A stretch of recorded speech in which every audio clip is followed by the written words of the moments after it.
যেহেতু কালযবন অনার্য, তাই তার সাহায্যেই এই কাজ করা যায়। এ বিষয়ে জরাসন্ধ চিন্তা করতে লাগলেন। এলেন শাল্ব। তিনি বললেন, মহারাজ জরাসন্ধের অনুমতি পেলে আমি যবনরাজকে আপনার ইচ্ছের কথা জানাতে পারি। সভায় উপস্থিত নৃপতিদের মুখের দিকে তাকিয়ে জরাসন্ধ বুঝতে পারলেন সকলেই কৃষ্ণকে বধ করতে যে কোনো পন্থা গ্রহণ করতে চাইছেন। তাই জরাসন্ধ শেষ পর্যন্ত মত দিতে বাধ্য হলেন। কালযবনের সঙ্গে দেখা করা হলো। তিনি মথুরা আক্রমণ করতে রাজি হলেন। এই সংবাদ অতি দ্রুত পৌঁছে গেল কৃষ্ণের কাছে। কিন্তু রুক্মিণী তার সহচরীদের কাছে প্রতিজ্ঞা করেছেন তিনি একমাত্র কৃষ্ণকেই গ্রহণ করবেন, তার গলায় বরমাল্য অর্পণ করবেন, অন্য কোনো রাজন্যকে তিনি মোটেই বিবাহ বন্ধনে আবদ্ধ করবেন না। কৃষ্ণের গুপ্তচররা মথুরায় ফিরে গেল। যবন আক্রমণের সংবাদ জানালো। কৃষ্ণ তাড়াতাড়ি গর্গমুনি, বসুদেব, নন্দ প্রমুখ প্রধানদের ডেকে সব কথা বললেন। সকলেই উদ্বিগ্ন হয়ে উঠলেন। কৃষ্ণ যাদব প্রধানদের বললেন, অবিলম্বে মথুরা ত্যাগ করে দ্বারাবতীর দিকে রওনা হতে হবে, অরণ্য পথে যেতে হবে, আর মথুরায় থাকবেন সেনানী প্রধানেরা। বসুদেবের ওপর দ্বারাবতীর দায়িত্ব অর্পণ করা হলো। অনেকেই কৃষ্ণকে ফেলে যেতে চাইলেন না। সকলেই জানেন কালযবনকে পরাস্ত করা খুব একটা সহজ নয়, তাই মথুরা ত্যাগ করতে ইতস্তত করছিলেন। কৃষ্ণ আরও একবার বলেছিলেন, আপনারা আর এক মুহূর্ত বিলম্ব করবেন না। সাত্যকী, কৃতবমা প্রমুখ সেনাপতিদের আমি আদেশ করছি সৈন্য সজ্জিত করতে। আমি নিজে সৈন্য পরিচালনা করব। মথুরা থেকে দলে দলে যাদব দ্বারবতী অভিমুখে রওনা হয়েছে। কৃষ্ণ স্বয়ং রণক্ষেত্রে গিয়ে সৈন্যসজ্জা পর্যবেক্ষণ করছেন। এইভাবে মথুরাবাসী যাদবদের জীবনে এক পরিবর্তন ঘনিয়ে এলো। বলরাম মথুরাতে পৌঁছে গেছেন। কৃষ্ণ তাকে প্রধান সেনাপতি পদে অভিষিক্ত করেছেন। ঠিক সময়ে এসে হাজির হলেন কালযবন। কৃষ্ণ কিন্তু প্রথমে সন্ধির প্রস্তাব দিয়েছিলেন। তিনি একটি কৌশল করলেন।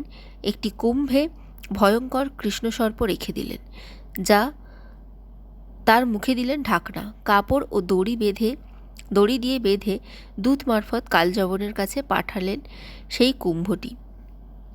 দূতকে বলা হলো সে যেন কুম্ভটি কালযবনকে উপহার দিয়ে বলে, কৃষ্ণের সঙ্গে যুদ্ধে প্রবৃত্ত হলে ফল কি হবে এই কুম্ভটি খুললেই তিনি তা বুঝতে পারবেন। কালযবন কুম্ভটি খুলে কৃষ্ণসর্প দেখে সব কিছু বুঝতে পারলেন। কালযবন এই কৌশলের প্রত্যুত্তর দিয়েছিলেন। তিনি কুম্ভটিতে তীক্ষ্ণদ্রষ্টা কালো পিপীলিকা প্রবেশ করালেন, মুখ বেঁধে দূতের হাতে ফেরত দিলেন। কৃষ্ণ কুম্ভটি খুলে দেখলেন পিপীলিকার দংশনে সর্পটির কঙ্কাল পড়ে আছে। অর্থাৎ কালযবন তাকে ভয় করেন না, তিনি যুদ্ধ করতে প্রস্তুত। কৃষ্ণ, বলরাম, সাত্যকী, কৃতবমা প্রমুখ সেনাপতিদের ডেকে শেষ মুহূর্তের সলা পরামর্শ করতে লাগলেন। তিনি বুঝতে পারলেন কালযবনের মতো ভয়ঙ্কর শত্রুকে বধ করতে হলে যথেষ্ট সাহস এবং সামর্থ্য দরকার। কালযবন দূর থেকে দেখতে পেলেন কৃষ্ণ একা তার দিকে এগিয়ে আসছেন। তার পেছনে আসছে বিশাল সেনাবাহিনী। কালযবন অতি দ্রুত কৃষ্ণের কাছে এগিয়ে এসে বললেন, আর এক মুহূর্তের মধ্যে তোমার ভবলীলা সাঙ্গ হবে। তুমি আমার সঙ্গে দ্বন্দ্বযুদ্ধ করতে চাও। শুরু হলো দুজনের মধ্যে দ্বন্দ্বযুদ্ধ। কালযবন শক্তিমান, তার শরীর বিপুল আকার। তিনি কৃষ্ণকে অনুসরণ করতে করতে ঘরমক্ত হয়ে উঠলেন।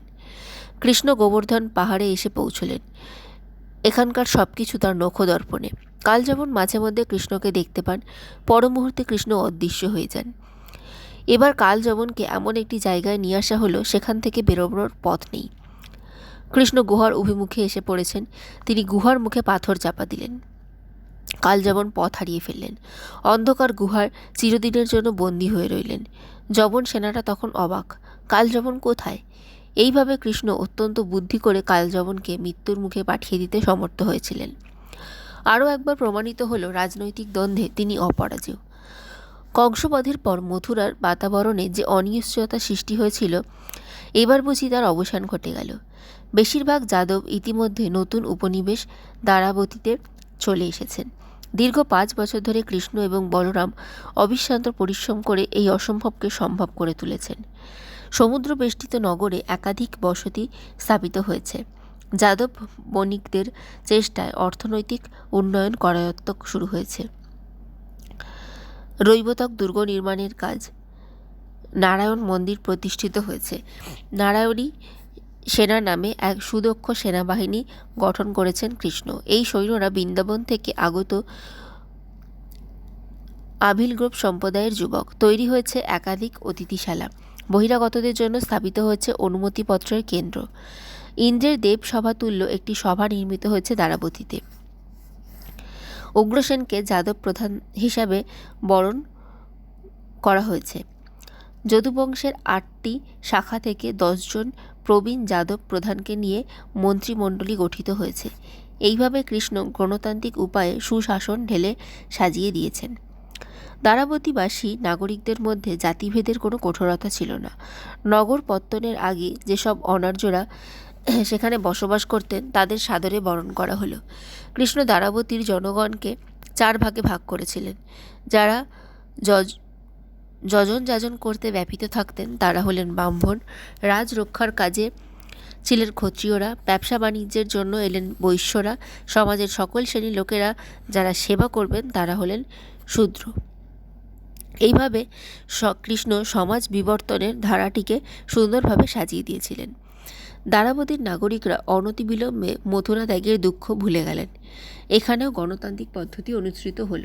দ্বারাবতীর সমস্ত মানুষ দৈহিক, মানসিক এবং রাজনৈতিক নিরাপত্তা লাভ করলেন। সৈন্য গঠনের ব্যাপারে বাসুকীর পরামর্শ গ্রহণ করলেন কৃষ্ণ। শুধু তাই নয়, তিনি একাধিক সেনাপতির সাথে নিয়মিত সংযোগ রক্ষা করে চলতেন। নিজের অমিত শক্তির অধিকারী হওয়া সত্ত্বেও কোনো বিশেষ চূড়ান্ত সিদ্ধান্ত নিতেন না। এতেই প্রমাণিত হয় যে কৃষ্ণ গণতান্ত্রিক বিচার ব্যবস্থার প্রতি কতখানি আস্থাশীল ছিলেন। কৃষ্ণ রৈবতকের বিভিন্ন অঞ্চলে পরিভ্রমণ করতে লাগলেন। গুপ্তচর মারফত একটি মারাত্মক খবর কৃষ্ণের কানে পৌঁছে গেল। শেষ পর্যন্ত মথুরা বাধ্য হয়ে মগধের আধিপত্য মেনে নিয়েছে। জরাসন্ধ তার মিত্র রাজন্যবর্গদের নিয়ে বিদর্ভে আবার স্বয়ংবর সভার আয়োজন করতে চলেছেন। বিদর্ভ রাজপুত্র রুক্মির ইচ্ছানুসারে চেদি রাজপুত্র শিশুপালের সঙ্গে রুক্মিণীর বিবাহের আয়োজন চলছে। বিদর্ভ থেকে একজন পুরোহিত এলেন কৃষ্ণের দর্শন প্রার্থী হয়ে। সেই পুরোহিতের কাছ থেকে কৃষ্ণ জানতে পারলেন যে রুক্মিণী এই বিপদের মুখে তাকে পাঠিয়েছেন। তিনি কোনো রাজা বা রাজপুত্রকে বিবাহ করবেন না। একমাত্র কৃষ্ণ যদি তাকে পত্নী হিসাবে গ্রহণ করেন তবে তিনি কৃষ্ণের গলায় বরমাল্য অর্পণ করবেন। এই কথা শুনে কৃষ্ণ খুবই অস্থির হয়ে পড়লেন। তখন পর্যন্ত রুক্মিণীর ব্যাপারে তিনি কোনো সিদ্ধান্ত নিতে পারেননি। বিদর্ভ থেকে রুক্মিণীকে এখানে নিয়ে আসা খুব একটা সহজ নয়। কৃষ্ণ এখন আর এই ব্যাপারে কোনো সংঘর্ষের মধ্যে যেতে চাইছেন না। এই কথা ভাবতে ভাবতে কৃষ্ণ খুবই চিন্তিত হয়ে পড়লেন। বিশেষ করে ব্রাহ্মণ যখন তাকে উদ্দেশ্য করে বললেন, হে পুরুষশ্রেষ্ঠ বীর, আপনি সংঘর্ষের ভয়ে এক নারীর জীবন নষ্ট হতে দেবেন না। এই নারী মনে প্রাণে আপনাকে ভালোবাসে। কৃষ্ণ এখন বিবাহের কথা ভাবতে পারছেন না, অথচ রুক্মিণীকে পরিত্যাগ করাও তার পক্ষে সম্ভব নয়। শেষ পর্যন্ত ব্রাহ্মণের সঙ্গে আলাপ আলোচনা শুরু হলো কৃষ্ণের। কিভাবে রুক্মিণীকে নিরাপদে এখানে নিয়ে আসা যায়।